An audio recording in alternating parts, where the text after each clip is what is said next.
Let me just read the it. rest. Okay, in marriage leading to divorce, these 304s are doing more of a disservice for women than Andrew is for men. At least you can admit Andrew Tate's doing a disservice to men. As somebody who has a background in science and like education, I would like to say that studies are based off of the generation that is married and divorced now.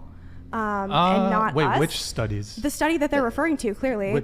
They were saying that studies said... He said a psychological study. Psychological studies said... show that women that have a 5+ body count. When you refer to a study, you're referring to people who are already married and already divorced.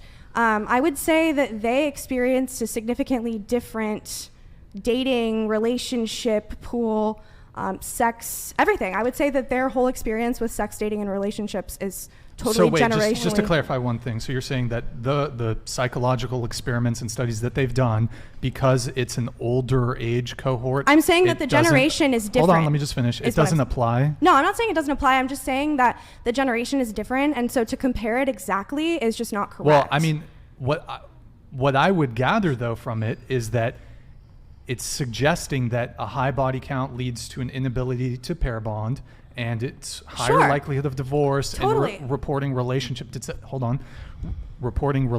dissatisfaction.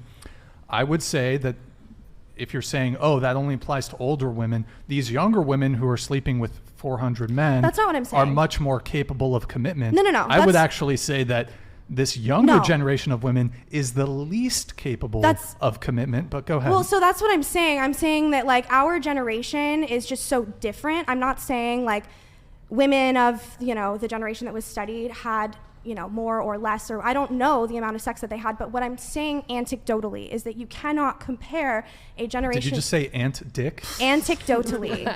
I will have you know that he's 6'5".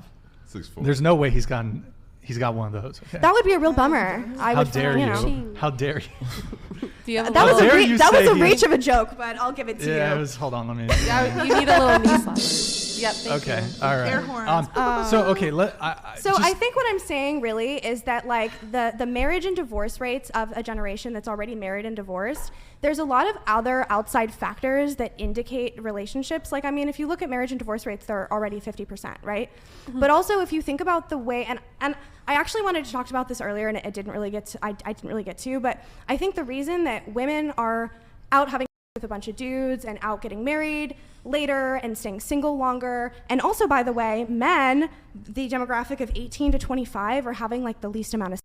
Yeah. Yep. There's an actual study, like I've read it. Yep. And I think the reason is because women are dissatisfied with the way that they feel relationships have gone. They watch their mothers divorce their fathers. They watch their fathers divorce their mothers. They watched people get cheated on.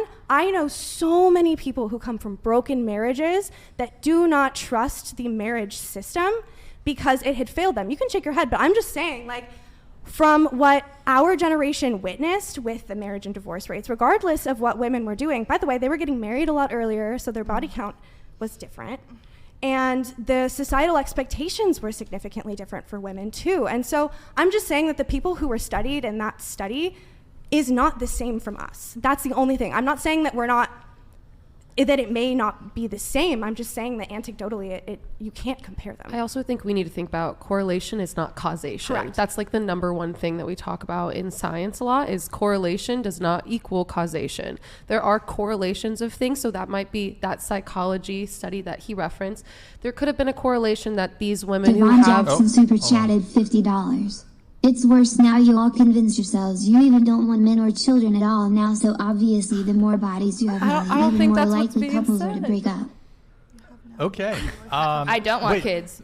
So, but you're saying there's not a correlation. What I'm are you saying that body correlation count and is what? not causation. So the body count does not mean that because they have a high body count, that means they causes them to be dissatisfied or be less bonding. I think that the people that they might have seen, that could be a correlative thing. That could be that because they have a higher body count, that correlates to maybe they aren't bonding as intimately with other people. But that also is that one study. There's so many other studies that can contradict that one thing that psychology states, you know, also, as they're saying, because that's just how it is But most also, of the time. how do you isolate the control group in that experiment? Genuinely, how are you able to say, oh, this person only slept with one person, but they have a happy marriage, and this woman slept with 7 people before they got married, but they have a really unhappy marriage? Well, What if person country, A? What if person A? But there's so many other factors to the relationship. I'm just saying. There's been numerous studies though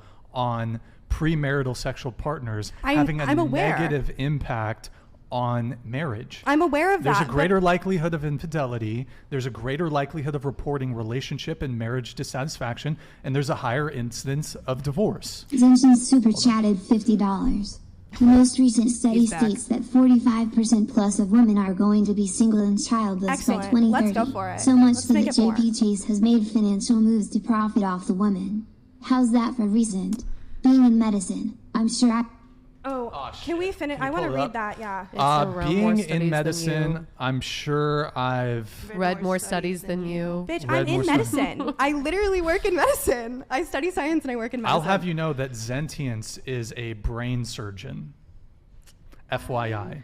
That's great. I'm really wonderful. I He admit the knows. fact that you're. He's a neurosurgeon. Then he should know I respect correlation the is not fact- yeah, thank causation. you. Like he should also respect that correlation is not causation. It doesn't mean that we're like invest in cat food, guys. And also, it's like they're already everything is being. Women are like.